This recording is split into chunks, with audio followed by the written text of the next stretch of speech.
결국 파리는 챔피언스리그 조별리그 F조 6차전에서 1대1로 비겼습니다. 이로써 PSG는 승점 8점으로 조 2위를 기록, 16강 진출에 성공했습니다.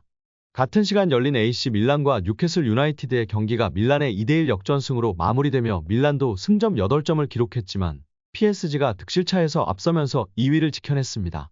이에 16강엔 도르트문트와 PSG가 진출했습니다. 이강인은 이날 68분을 소화하는 동안 슈팅 3회를 기록했는데요. 유효 슈팅은 한 차례였습니다. 드리블은 5회 시도 중 1회 성공하며 평소답지 않은 모습이었고 동료의 슛으로 이어진 키패스는 없었습니다.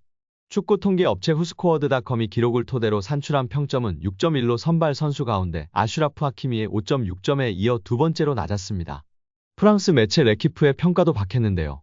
레키프는 평소 같은 활약을 보여주지 못한 이강인에게 평점 4를 부여했습니다. 마르키뉴스, 하키미와 같은 점수였고 랑달 콜로무아니의 3점 다음으로 낮은 점수였습니다. 공을 가지고 있을 때 구체적인 움직임을 가져가지 못했다. 여전히 동료들과 호흡이 부족하다. 부담감이 있는 경기에선 공격 지역 정확성이 떨어진다고 평가했습니다. 국내 축구 전문가는 왼쪽 윙포워드로 이강인을 세우고 오른쪽 덴벨레를 절대 엘리케가 바꾸지 않을 것 같아서 중앙에서 계속 음바페를 활용하고 있기 때문에 이강인, 음바페, 덴벨레가 공격에 집중하고 비티냐, 에머리, 우가르테로 중원을 구성하는 것이 좋을 것 같다고 이야기하며 팬들의 공감과 지지를 받고 있습니다. 결정력이 떨어지는 바르콜라, 무한히보다는 이강인을 공격진으로 세워서 공격에 집중시키는 게 정말 나아 보입니다. 우리 구독자 여러분들의 생각은 어떠신가요? 죽음의 조를 통과한 파리 생제르맹이 죽음의 대진을 기다리고 있어 팬들의 관심을 받고 있습니다.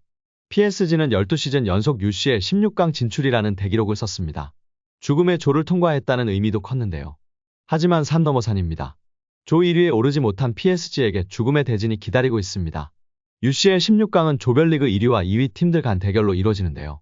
조 2위 PSG는 조 1위로 조별리그를 통과한 우승 전력의 팀들과 16강부터 싸워야 합니다. A부터 H조 1위 팀은 바이에른 뮌헨, 아스널, 레알 마드리드, 레알 소시에다드, 아틀레티코 마드리드, 맨체스터 시티, 바르셀로나입니다. 이 중 레알 소시에다드만 상대적으로 전력이 낮을 뿐 만만한 팀은 없다는 평가입니다. 16강부터 김민재가 속한 뮌헨, 디펜딩 챔피언 맨시티, 라리가 최강 레알과 만날 수도 있다는 것인데요. 16강 대진 추첨을 앞둔 가운데 예상치 못한 흐름이 이어지며 비시드 팀의 나폴리, 인터밀란, 파리 생제르맹이 속하게 됐습니다. 오는 12월 18일 16강 추첨을 통해 내년 2월 열릴 챔피언스리그 토너먼트 무대 대진이 밝혀집니다. 같은 조, 같은 리그를 만날 수 없는 가운데 어떤 죽음의 대진이 성사될지 주목되고 있습니다. 16강 일정이 마친 뒤 내년 3월 15일에는 8강 추첨을 끝으로 모든 대진이 결정되는데요. 결승은 내년 6월 잉글랜드 런던에 위치한 웸블리 스타디움에서 열릴 예정입니다. 루이스 엘리케 PSG 감독은 경기 후 인터뷰에서 우리는 다른 사람들처럼 고통을 받았고 동시에 우리가 공격했을 때 그것을 즐겼습니다. 하지만 우리가 할 수 있는 반성은 11명의 새로운 계약, 새로운 직원, 새로운 경기 방식과 생각, 심지어 새로운 훈련센터, 그리고 우리가 자랑스러워할 수 있다는 것입니다. 우리는 죽음의 조에 속했었습니다. 나는 우리가 기회에 일어났고 우리가 더 잘할 수 있었다고 생각하고 그 경기에서 이기고 먼저 자격을 얻었지만 나는 행복하고 2월에 우리가 더 강해질 것이라고 확신합니다. 나는 매우 나이가 많고 많은 경험을 가지고 있고 나는 선수들에게 자신감을 심어주려고 노력하고 있고 그 이상으로 계속 발전하는 것에 대해 생각하고 있습니다. 토너먼트는 매우 중요합니다. 왜냐하면 우리의 발전을 계속하기 위해서는 우리가 침착해야 한다고 생각하기 때문입니다. 우리의 경우 2월에 우리는 그룹에서 1포트 팀인 최고의 팀과 경기를 할 것이지만 우리는 그것을 기대하고 있습니다. 라고 자신감을 보였습니다. 과연 힘겹게 16강에 진출한 파리 생제르맹이 만나게 될 상대는 누구일까요? 내년 6월 웸블리에서 우리 이강인 선수와 김민재 선수를 볼 수 있을까요? 여기에 PSG 음바페가 이강인의 든든한 의리를 과시하며 화제가 되고 있습니다. 경기 중 음바페와 이강인의 훈훈한 장면이 연출돼 이목이 쏠렸는데요.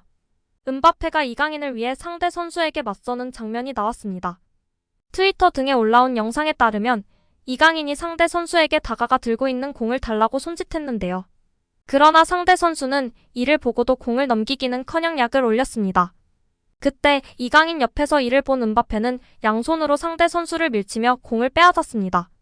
이내 발로 공을 차 이강인에게 돌려줘 팬들의 눈길을 끌었습니다.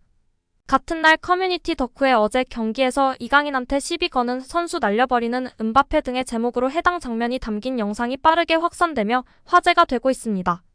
이를 본 누리꾼들은 든든하다, 고맙다 등의 반응을 내비쳤는데요. 또한 국내 축구 팬들은 와 이 조합 찬성일세, 뭐야 이 스윗함은, 음바페 형 진짜 멋있다 감동이야, 그러니까 누가 우리 강인이 건드리래, 새로운 우리 형, 진짜 음바페. 정말 든든해, 그냥 팀 분위기 자체가 너무 좋음, 바페 형아 진짜 좋아. 네이마르랑도 2주 만에 아들 애칭 얻으면서 친해지더니 음바페랑도 몇 번 뛰고 나니까 음바페가 되게 예뻐하더라 등의 반응을 보이고 있습니다. 여기에 이강인과 킬리안 음바페의 친밀도가 심상치 않은 모습이 포착되며 화제입니다. PSG 선수단은 전세기를 타고 독일로 이동했고 비행기 내부에서 매우 다정한 사진이 공개되며 팬들의 관심과 사랑을 받고 있습니다. 음바페가 이강인을 뒤에서 안는 듯한 포즈를 하고 있었으며 옆자리에 앉은 에르난데스가 매우 사랑스럽게 쳐다보고 있었습니다. 경기장 적응차 진행된 훈련에서도 음바페 옆에는 이강인이 있었습니다. 음바페, 하키미가 무언가를 두고 얘기하고 있었고 이강인이 옆에서 중재하는 모습이었습니다. 이 정도면 애착 인형이라고 봐도 무방할 것 같습니다. 올여름만 해도 이강인을 차지한 것은 네이마르였는데요. 하지만 결국 네이마르가 알힐랄로 이적함에 따라 더는 함께 지낼 수 없게 됐습니다. 그 다음 타자는 음바페였고 경기장 안팎으로 케미를 보여주며 보는 팬들을 즐겁게 하고 있습니다. 음바페는 경기에서 세리머니를 할 때 꼭 이강인을 챙겼고 경기 종료 휘슬 뒤에는 다정하게 얼굴을 매만지기도 했습니다. 또한 경기 전 훈련장에서의 모습도 팬들의 주목을 받았었습니다. 파리 생제르맹의 킬리안 음바페가 여러 구단의 관심을 받고 있는데요. 영국 매체 팀토크는 맨체스터 유나이티드와 리버풀은 음바페의 입찰이 언제 시작될지 알게 됐다라며 레알 마드리드는 마감 시한을 정하고 음바페 영입 전에 뛰어들 예정이다라고 보도했습니다. 이어 레알 마드리드는 1월 1일 음바페와 협상을 시작할 계획이다라고 덧붙였는데요. 스페인 매체 아스도 플로렌티노 페레스 레알 마드리드 회장은 1월 이적 시장이 열리는 대로 음바페 측과 협상을 시작할 예정이다라며 보스만 룰에 따라 레알 마드리드는 음바페와 6개월 뒤 계약을 맺을 수 있다라고 밝혔습니다. 그러나 레알 마드리드가 음바페에 올인하는 건 아니다. 이 매체는 15일이라는 기한을 정했다. 그때까지 음바페 측이 영입 제안을 받아들이지 않으면 이적은 물거품이 된다라며 음바페의 선택이 길어지거나 잔류를 선택할 경우 레알 마드리드는 엘링 홀란드를 플랜 B로 노릴 것이다라고 언급했습니다. 2017년도 시즌부터 파리 생제르맹에 합류한 음바페는 올 시즌까지 7시즌 동안 활약하고 있습니다.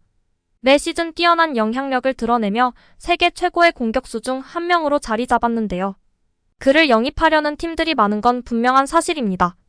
음바페가 2025년 여름까지 파리 생제르맹과 계약을 연장하기로 합의한 듯 보였으나 아직 구체화된 계약 내용은 밝혀지지 않았습니다. 그가 내년 여름 자유계약으로 떠날 가능성은 여전히 남아있는데요. 이 소식에 여러 구단이 음바페 영입에 관심을 드러내고 있습니다. 대표적인 팀은 레알 마드리드입니다. 여기에 맨유와 리버풀, 아스널, 첼시 모두 의지가 크다고 알려져 있습니다. 이 매체는 프리미어리그 4개 구단 중 리버풀이 영입전에서 앞설 가능성이 높다. 음바페의 어머니가 리버풀을 지지하고 선수 본인도 이르겐 클롭 감독과 좋은 관계를 유지하고 있기 때문이다라고 설명했습니다. 음바페, 이강인 조합과 콤비네이션이 다 꽃피우기도 전에 강바페 조합이 이대로 해체되는 걸까요? 딱 한 시즌만이라도 더 호흡 맞추고 떠나면 좋을 것 같은데요. 이번 겨울 이적 시장에서 어떻게 될지 두고 봐야 할 것 같습니다. 일단 매체에서는 1월 15일을 기한으로 이야기했는데요. 과연 어떻게 될까요?